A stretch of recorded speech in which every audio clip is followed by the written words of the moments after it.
तो बच्चों, reproduction in organism, reproduction is a vital process through which an organism can produce its progenies of offspring to maintain its existence. To maintain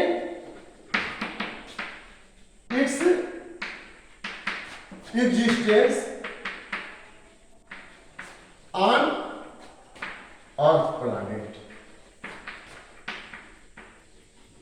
जैसे यहां पर एक plant है, ये plant grow किया, ग्रो करने के बाद इसमें फ्लावर बियर किया, फ्लावर बना और this is a plant get maturity, then bear flower, flower bear किया और यहाँ पे एंड्रोसियम, गाइनोसियम, पॉलन ग्रेन आया, यहाँ पे फर्टिलाइजेशन हुआ, जाइगोट बना, एम्ब्रियो बना, ओव्यूल से सीड बना, ओवरी से फ्रूट बना और यहाँ पे सोच लीजिए एक सीड बन गया और ये फिर ये पौधा खत्म हो जाएगा यार, इसका लाइफ साइकिल ओवर हो गया, ये खत्म हो गया, लेकिन इसने अपने ब्लूप्रिंट ऑफ बॉडी डिजाइन को हैंडओवर कर दिया। किसमें हैंडओवर कर दिया? इस सीड में हैंडओवर कर दिया, है ना? अब इसमें हैंडओवर कर दिया और जब इसमें हैंडओवर कर दिया, अब ये फिर सीड क्या करेगा? अंडर फेवरेबल कंडीशन फिर जर्मिनेट करके प्लूम्यूल बनाएगा, फिर रेडिकल बनाएगा और फिर यहाँ पे ये जर्मिनेट होकर के क्या बना लेगा?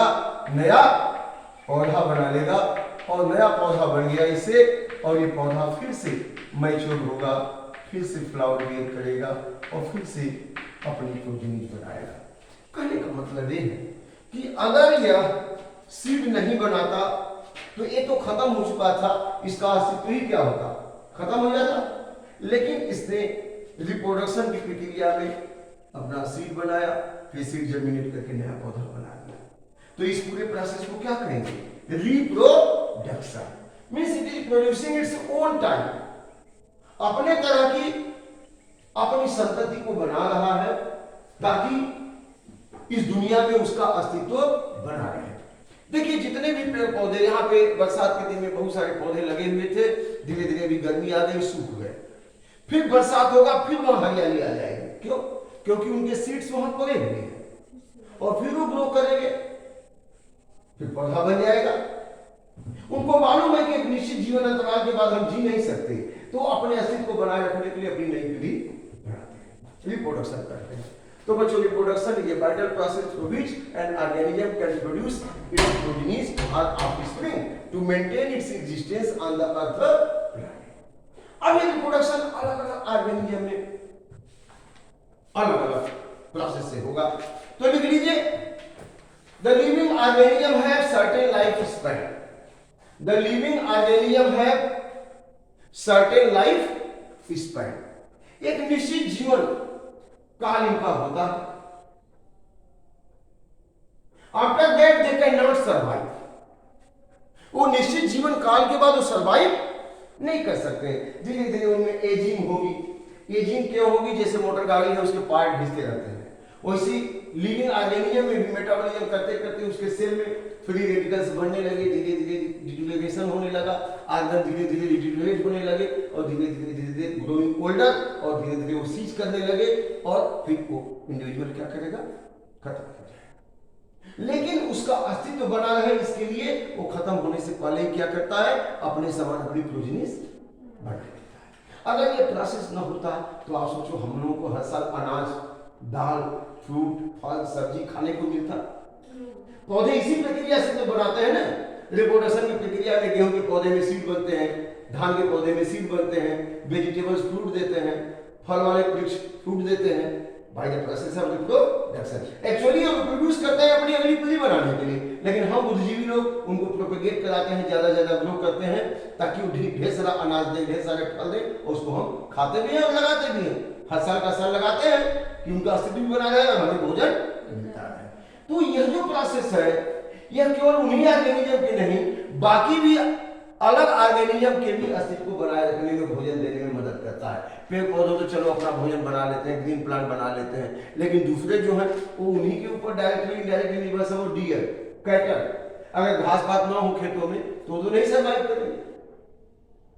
तो घास पात कैसे बढ़ा खेतों में, उनका एग्जिस्टेंस कैसे है, bye the process of reproduction. अब डियर ना हो जंगल में तो लायन नहीं सर्वाइव करेगा, तो डियर की संख्या कैसे बढ़ेगी, by the process of reproduction.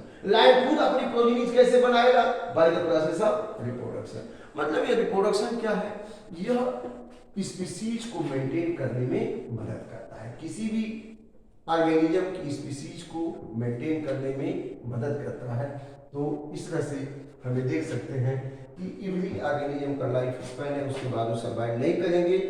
तो अपने आप को सर्वाइव कराने के लिए, अपनी एग्जिस्टेंस को मेंटेन करने के लिए खुद नहीं रह सकते कई सालों तक, तो अपनी प्रोजेनीज को प्रोड्यूस करके तब हो जाते हैं, ताकि उनकी प्रोजेनीज यहाँ पे रहे और फिर प्रोजेनीज ग्रो करेगी, फिर वो अपना प्रोजेनीज बनाएगा, फिर वो अपना प्रोजेनीज बनाएगा।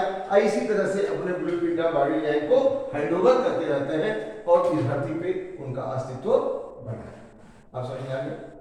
तो रिप्रोडक्शन का मेन उद्देश्य क्या है, to maintain the species and maintain the existence of organism on the earth planet. अब type of reproduction, types of reproduction, types of reproduction आप क्लास 10 में भी पढ़े हैं, फिर आपको पढ़ना है the different mode of reproduction. पहला आपको है एसेक्सुअल रिप्रोडक्शन, एसेक्सुअल रिप्रोडक्शन, और दूसरा क्या है, सेक्सुअल।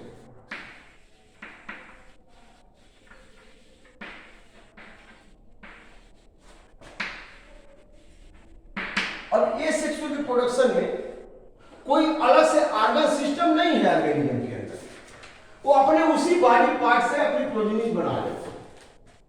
जैसे पौधे में रूट है वाटर मिनरल को एब्जॉर्ब करने के लिए, तना है सपोर्ट करने के लिए, पत्ती है भोजन बनाने के लिए, वैसे बहुत सारे प्लांट एनिमल है, कोई एक ऐसा पार्ट है जो रिप्रोडक्शन के लिए।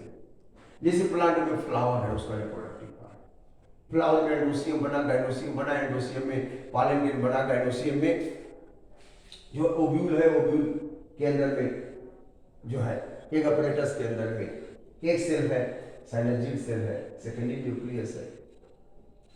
लेकिन कुछ ऐसे भी ऑर्गेनिज्म हैं जिनमें ऐसा कुछ नहीं है, सिंपल वो ऑर्गेनिज्म है, लेकिन वो अपने समान अपनी प्रोजेनिज बना लेते हैं बिना सेक्स ऑर्गन के, बिना गैमीट बनाए वो अपनी प्रोजेनिज बना लेते हैं।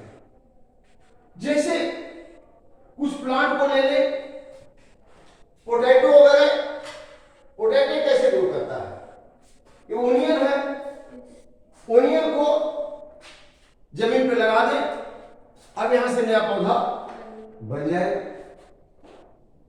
वैसे ही पोटैटो है, ये पोटैटो में भी देखिए नया पौधा बन रहा था, अभी सूख गया है। तो यहां कोई अलग से फ्लावर नहीं है, कोई रिप्रोडक्टिव ऑर्गन नहीं है,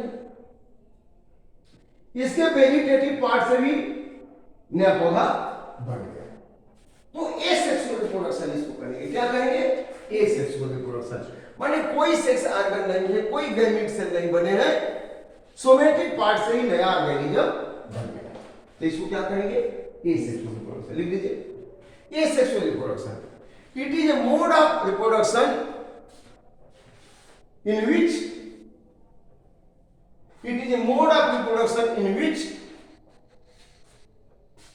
a parent organism, I am telling about a parent, single parent, a parent organism produce its progeny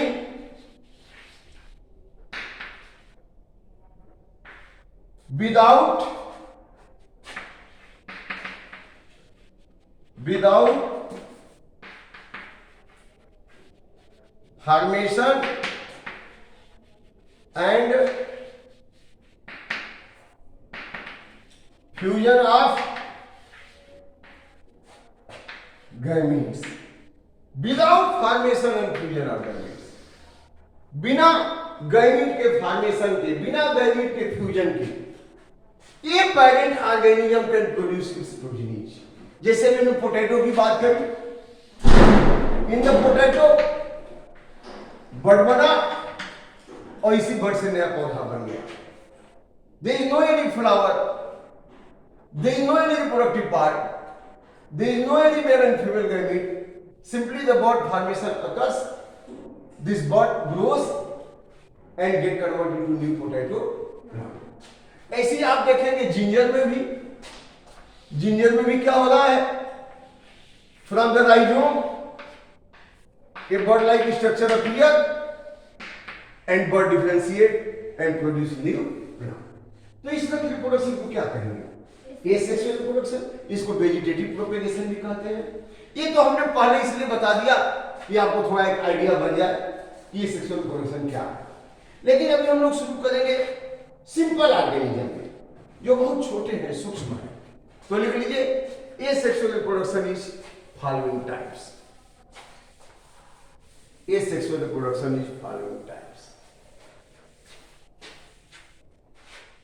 पहला है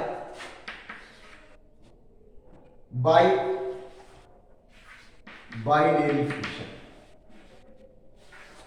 binary fission, it is a type of asexual reproduction, it is a type of asexual reproduction in which organism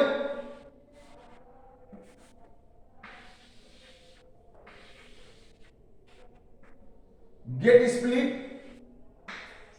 into two half, get split into two half, and each half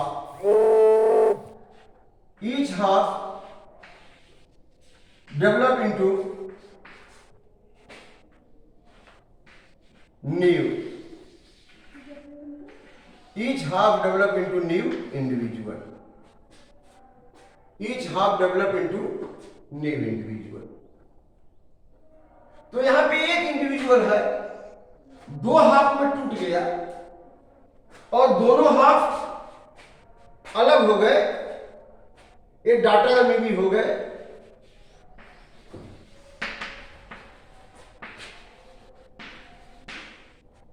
each half develop into new individual, for example हाँ, binary fission in amoeba, amoeba।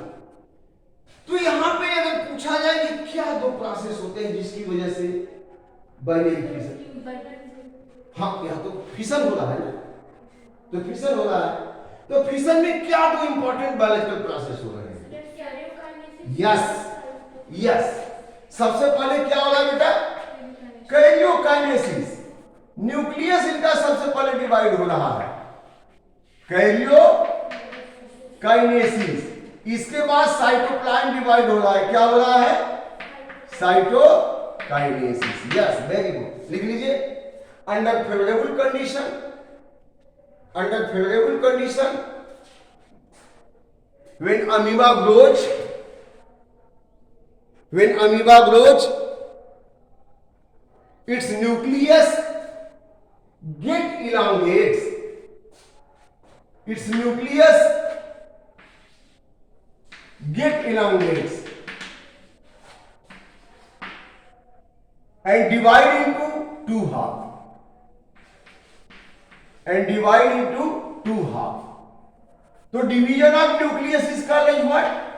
Karyokinesis.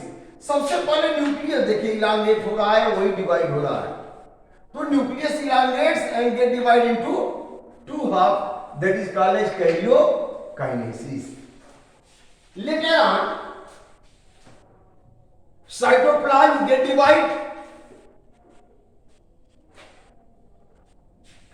Due to construction of cell membrane later on cytoplasm get divide due to constriction of cell membrane, plasma membrane, that is called as cytokinesis, division of cytoplasm. Cytokinesis means division of cytoplasm. तो बच्चों यहाँ पे दो major process हुए, एक तो karyokinesis हुआ, दूसरा साइटोकाइनेसिस हुआ। पहले न्यूक्लियस डिवाइड हुआ, nucleus divide then karyokinesis, then cytoplasm get divide, then cytokinesis, then finally a amoeba produce two daughter amoebae. A amoeba produce two daughter amoebae. एक अमीबा से दो डाटर अमीबी बन गए। तो ये तो रहा बच्चों बाइनरी फिशन इन अमीबा। और ये कब होता है? फेवरेबल कंडीशन में होता है कि अनफेवरेबल कंडीशन में? फेवरेबल। अगर कभी अनफेवरेबल कंडीशन हो गया, तालाब में पानी सूखने लगा, तब क्या होगा? तो बाइनरी फिशन नहीं होगा। अब पानी सूख गया तो अमीबा भी खत्म हो जाएगा। ऐसे तो अमीबा खत्म ही हो गया होता, लेकिन अमीबा आज भी बचा हुआ है। कैसे बचा है? एटमॉस्फेयर में रह सकता है। अच्छा, हम लोग अभी कमरे में हैं, आराम से हैं, अभी बाहर धूप में जाना हो तो या तो अम्ब्रेला लेना पड़ेगा या तो कॉटन क्लोथ से अपने आप को बढ़िया से ढक करके, सर को ढक करके जाना पड़ेगा, नहीं तो हमारे ऊपर उसका क्या होगा? हानिकारक प्रभाव पड़ेगा। तो ये फेवरेबल कंडीशन था तो ग्रो कर रहे थे, न्यूक्लियस डिवाइड किया, साइटोप्लाज्म डिवाइड किया और ये दो अमीबी बना लिए। लेकिन अंडर अनफेवरेबल कंडीशन यही अमीबा क्या करेगा? मल्टीपल फिशन भी कर सकता है। क्या कर सकता है? Multiple fission. मल्टीपल फिशन कब करेगा? Under unfavourable condition. अब अनफेवरेबल कंडीशन में जैसे ये अमीबा है तो यह इसके चारों ओर एक प्रकार का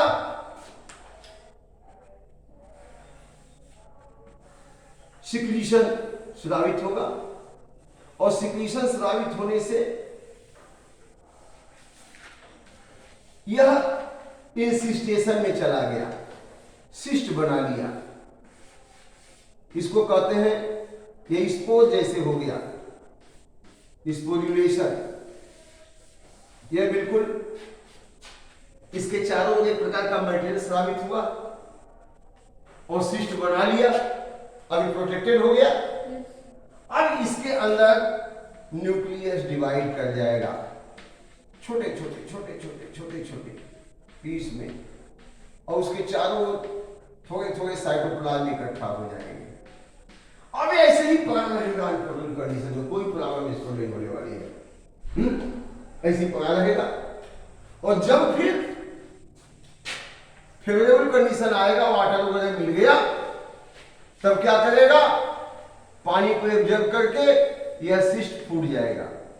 क्या हो जाएगा? फूट जाएगा और ये सारी की सारी क्या करेंगे? बाहर निकल जाएंगे और बाहर निकल करके जितने नए बने थे सब एक एक अमीबा बना लेंगे। इसीलिए तो अमीबा को बायोलॉजिकल साइंस में इमॉर्टल एनिमल कहा गया है, अमर प्राणी कहा गया है। लेकिन ऐसा नहीं, क्यों नहीं मरता? अब अमीबा को कोई दूसरा एनिमल खा लिया, डाइजेस्ट कर जाएगा, नहीं मरेगा, मर जाएगा। इसके अंदर सेल के सेल ऑर्गेनिल्स खत्म हो गए, डेथ तो करेगा ही, लेकिन इसके अंदर ऐसी अभूतपूर्व क्षमता है कि वो बाइनरी फिशन के द्वारा भी संख्या बढ़ा देता है, मल्टीपल फिशन के द्वारा भी। लेकिन अब नीट का क्वेश्चन है यार, देखिए मैं बोल रहा हूं, the amoeba undergo asexual reproduction by multiple fission during favourable condition, unfavourable condition, both none are favourable. Amoeba undergo multiple fission, unfavorable condition, unfavourable condition में वो जो है अपने चारों मैट्रिक्स स्रावित करके सिस्ट बना लेगा, वैसे ही एकदम स्पोर की तरह पड़ा रहेगा। और जब फेवरेबल कंडीशन आएगा तो ये फूट गया और ये सारे के सारे डाटा में भी बाहर निकल गए। ठीक है ना? तो इस तरह से यह जो है मल्टीपल फिशन अमीबा में होता है। मल्टीपल फिशन और कहां होता है? प्लाज्मोडियम में भी होता है। तो ये मल्टीपल फिशन इन अमीबा, अब लिख लीजिए मल्टीपल फिशन इन प्लाज्मोडियम। प्लाज्मोडियम को तो जानते हैं आप लोग, नहीं जानते हैं? प्लाज्मोडियम, मलेरिया का नाम सुने? मलेरिया, मलेरिया क्या है? मलेरिया डिजीज, एक प्रकार का बुखार है जो प्लाज्मोडियम के द्वारा होता है। तो मल्टीपल फिशन इन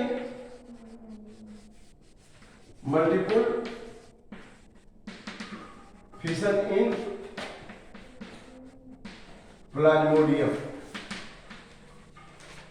मल्टीपल फिशन इन प्लाज्मोडियम, मल्टीपल फिशन इन प्लाज्मोडियम, मल्टीपल फिशन इन प्लाज्मोडियम।